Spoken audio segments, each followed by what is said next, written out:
మా ఫ్రెండు వాళ్ళ ఫ్రెండ్‌కి ఫోన్ చేసి, "ఎట్లుంది యూఎస్‌లో సిట్యుయేషన్" అంటే, అసలు ఒక్కోసారి అనిపిస్తుంది ఎందుకొచ్చాను ఇక్కడికి, నాకు ఇండియాలోనే బావుంది. ఇక్కడ సాలరీ సరిపోవట్లేదు. వచ్చిన సాలరీ ఈఎంఐలకే సరిపోతుంది. ఇక్కడ నాకంత వచ్చిన అకౌంట్‌లో డబ్బులు పడినట్టే ఎళ్ళిపోతున్నాయి అనేసి అనిందంట. అదేంటి అంటే నాకు తెలుసు కాబట్టి నాకు ఫోన్ చేసి అడిగిందనమాట.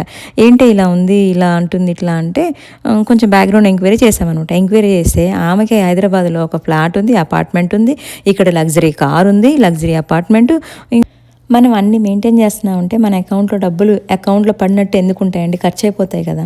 మనకి ఎవరైనా ఒక ఇన్ఫర్మేషన్ కోసం ఫోన్ చేసినప్పుడు ఇక్కడ సినారియో ఎలా ఉందో చెప్తే బాగుంటుంది. అంతేగాని మన లైఫ్లో తన లైఫ్లో డబ్బులు ఖర్చు అయిపోతున్నాయి, ఈఎంఐలకి సరిపోతలేదంటే, నీకు ఫ్లాట్ ఉంది, ఇల్లు ఉంది, ఓకే, తనకి ఏం లేదు కదా. తను ఒక ఇన్ఫర్మేషన్ కోసం ఫోన్ చేసినప్పుడు ఎలా చెప్పాలంటే, బాగుందే, ఓకే, ప్రాబ్లం లేదు అని మనం చెప్తే వాళ్ళు కూడా ఒక నెక్స్ట్ స్టెప్ వేయడానికి ముందుగా ఆలోచిస్తారు.